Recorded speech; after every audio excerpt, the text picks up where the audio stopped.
अब जैसे दिल्ली में एयरपोर्ट है ना, वहाँ दिल्ली गवर्नमेंट का चलेगा ना वहाँ सेंट्रल गवर्नमेंट का चलेगा, ना सुप्रीम कोर्ट हस्तक्षेप करेगी ना हाई कोर्ट हस्तक्षेप। इसलिए गलती से भी उड़ते जहाज में इन्हें क्या है, चाचा चाचा उठा के कर देंगे एफआईआर, चल जाएंगे पूरा जिंदगी। 2 राफेल उसके साइड साइड में कहा चल तो अब इंडिया से बाहर करते, सबका एकदम मिसाइल रेडी था। कोर्ट का रूल अलग रहता है, डीजीसीए का कानून लगता है कहाँ पर, एयरपोर्ट पे। एयरपोर्ट पे किसका कानून लगेगा, डीजीसीए का। अब बंदरगाह पर महापत्तन मतलब एयरपोर्ट और बंदरगाह इस सब पे। अब जैसे दिल्ली में एयरपोर्ट है ना, वहाँ दिल्ली गवर्नमेंट का चलेगा ना वहाँ सेंट्रल गवर्नमेंट का चलेगा, ना सुप्रीम कोर्ट हस्तक्षेप करेगी ना हाई कोर्ट हस्तक्षेप।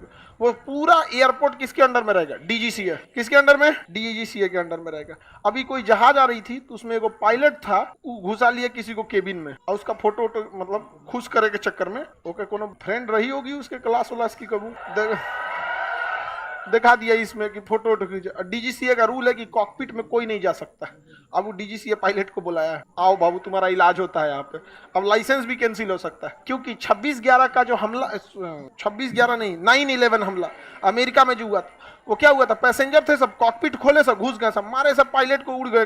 पायलट बैठा था उसको क्या पता, जाकर गटैया ईंट दिया, पायलट सूत गए, फेंक दिया इधर यहाँ बट यहाँ ले आकर लड़ा दिया। तब से नियम बन गया कि कॉकपिट का दरवाजा बुलेट प्रूफ रहेगा, गोलियों मारेंगे तो नहीं खुलेगा। और अगर कोई भी कॉकपिट में घुसता है तो उसके ऊपर वही वाला एफआईआर होगा जो ट्रेन हाईजैक के टाइम पे किया जाता है। इसलिए गलती से भी उड़ते जहाज में इन्हें क्या है, चाचा कैसे न उड़ते, बस चाचा उठा के कर देंगे एफआईआर, चल जाएंगे पूरा जिंदगी बीत जाएगा जहाज में जेल में, जहाज में नहीं जेल में बीत जाएगा। बहुत सेफ्टी करना पड़ता है जब जहाज में जब पायलट होता है ना, पायलट यहाँ पे ये तो अगला भाग कॉकपिट कहलाता है। अगला भाग क्या रहता है, कॉकपिट। और यहाँ से डोर होता है और इस साइड में डोर, हमेशा लेफ्ट डोर से आदमी घुसता है और राइट डोर से सामान लाया जाता है, कॉफी चाय बिस्किट है यहाँ से पीछे भी गेट रहता है यहाँ पे।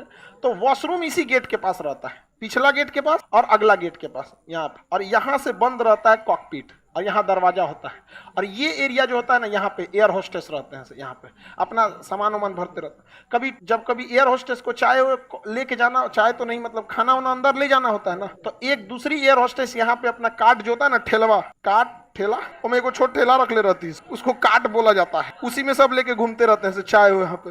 तो बीचवा में ना यहाँ लगा के बंद कर दिया जाता है, ये रास्ता बंद कर दिया जाता है। बीच में जो रास्ता होता है ना, यहाँ काट लगा के बंद कर दिया जाता, ताकि ऐसा ना हो कि कोनो अगवे सीटवा पे बैठल रहे, प्लान बने रहे घुसते समोसा खियाओ पायलट के, खोल दरवाजा धांस ले आए हम यहाँ, अब तो नहीं घुस पाएंगे। तो यहाँ पहले इसको बंद कर दिया जाएगा, 2 यहाँ खड़ी हो जाएगी सर एयर होस्टेस, यहाँ 2 खड़ी, और उसके बाद अंदरवा से फोन करेगी, कैप्टन खाना लिए लो खिचड़ी।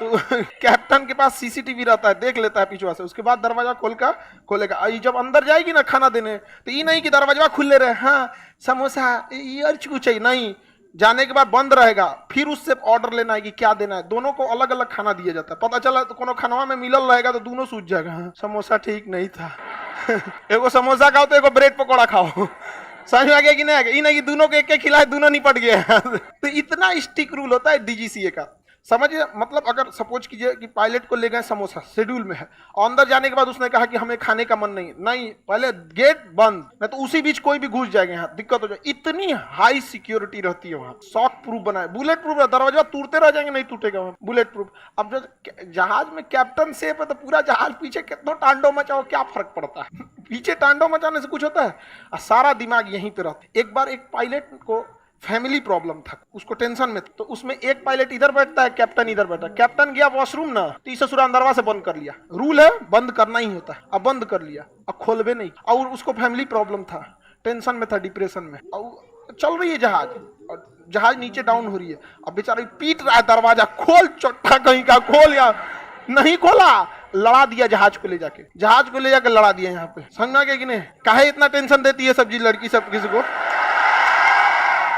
कल को डीजीसीए कह देगा कि आप कलम लेके नहीं जा सकते तो नहीं ले जा सकते, अगर कह दिया तब, जैसे कह दिया नेल कट, पहले सिगरेट पी सकते थे जहाज, बहुत पहले सिगरेट जहाजों में पी सकते थे, अभी डीजीसीए ने रोक लगा दिया, आप सिगरेट नहीं पी सकते। अभी 1 महीना पहले कोनो सिगरेट पीने वाला था, कैसे सिगरेट वाले के घुस गया, अब एक आध सिगरेट नहीं पकड़ाया होगा लेके घुस गया, अब बाथरूम में गया, जहाजिया के बाथरूम में, और उसमें उसको लगा कि पी लेते हैं सिगरेट, जैसे पिया ना तो उसमें अलार्म लगा रहता है, फायर अलार्म, जैसे उसको वो भी सूंघते रहता है, पूरा जहाजिया में सूंघने वाला अलार्म रहता है, तंबाकू महक रहा है, कौन पी रहा है, बजा दिया अलार्म, पूरा जहाज में अलार्म बजने लगा, पकड़ा गया वो। अब उस पर रूल लगेगा क्या, आईपीसी की धारा, डीजीसीए 10 साल, 10 साल, कितना साल? 10। लम्हों में खता की थी, सदियों में सजा पा। हो गया व्यवस्था उनका। तो ये विशेष प्रावधान है इसमें 364 DGCA, director general of civil aviation. Civil aviation, हम लोग सिविल एविएशन में आते हैं, एक एयरफोर्स वाला भी आता है, समझ में गया कि नहीं गया?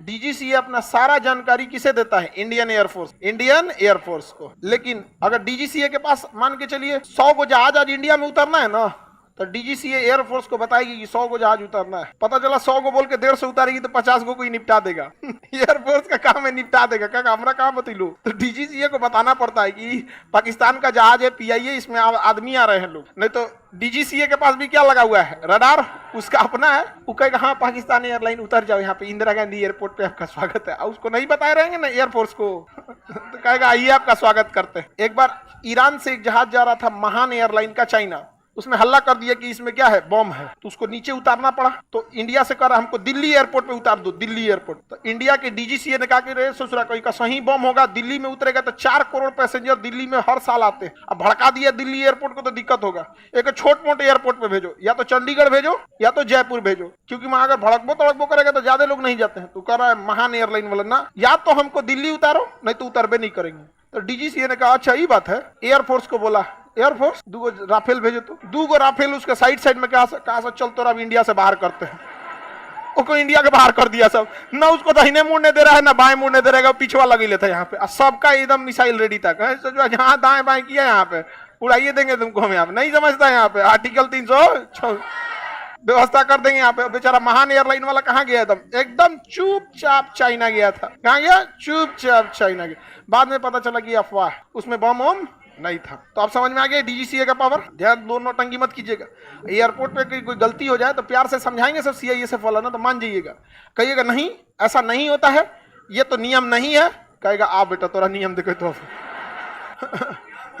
एक के बार छूटेंगे 2027 में, 23 में पकड़ेगा ना तो छोड़ेगा कब? 27। क्योंकि उनके रूल रेगुलेशन सबसे टफ है। सबसे टफ मानक अगर कहीं है तो एयरपोर्ट पे। समझा गया कि नहीं? क्या अगर बोल रहा है कि नहीं ये नियम के खिलाफ है तो आप मान लीजिएगा, नहीं तो कई को ऐसा रहता है अच्छा आप ही नियम पढ़े हैं, हम भी फाउंडेशन बैच किए हैं, तो फाउंडेशन में हम आपको डीजीसीए का रूल नहीं पढ़ाए हैं। आपको व्यवस्था कर देगा आपका, उसके बाद छूटिएगा तब फिर हमको कहिएगा का खान सर फंसा दिए हमको। डीजीसीए का रूल इतना तगड़ा है कि एयरपोर्ट पर शाम को 5 बजे कितना तेज लाइट जलना है उसको ही पता है। रनवे पे जो लाइट जलता है ना वो सब उसका गाइडलाइन है।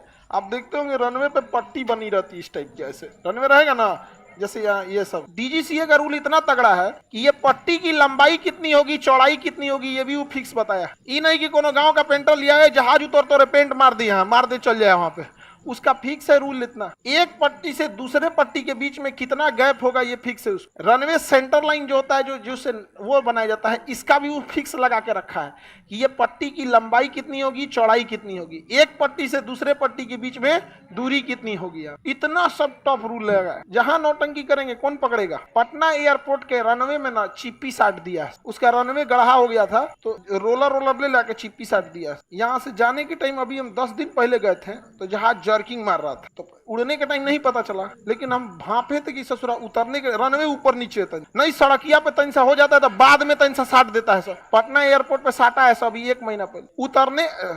उड़ने के टाइम तो धीरे धीरे स्पीड बढ़ाता है, पता नहीं चला, धड़ाक से पार हो गया। वो उतरने के टाइम चिपिया के तनी से पहले उतरा और धड़ाम से ऐसे ऐसे मारा, यहाँ पे फील हुआ कि जर्किंग मार रहे हैं। मतलब हमको ये नहीं समझ में आता है कि हम लोग बिहार वालों को लोग इतना काहे अजीब समझते कि यार ये बिहार वाले इनका एयरपोर्ट कैसे ही चलेगा। हम लोग भी आदमी है, अलग बात है कि कोई इस पे आवाज नहीं उठाता, समझ आएगी नहीं आ गया। लेकिन हमको पहली बार हमको नहीं लगा कि इतना बेवकूफी करेंगे। अब की बार जाते हैं तो खूब प्रॉपर बनाएंगे उसको, रोक के यहाँ पे रुक जो जजिया में बताए। अब ये पूरा माइंड सेट किए यहाँ पे दिखाएंगे और उसके बाद उतरने के टाइम पूरा प्रॉपर दिखाएंगे कितना भयानक झटका ये फील हो रहा है। अजीब हाल है यार। हाँ ऊपर नीचे हुआ है इसे यहाँ पर।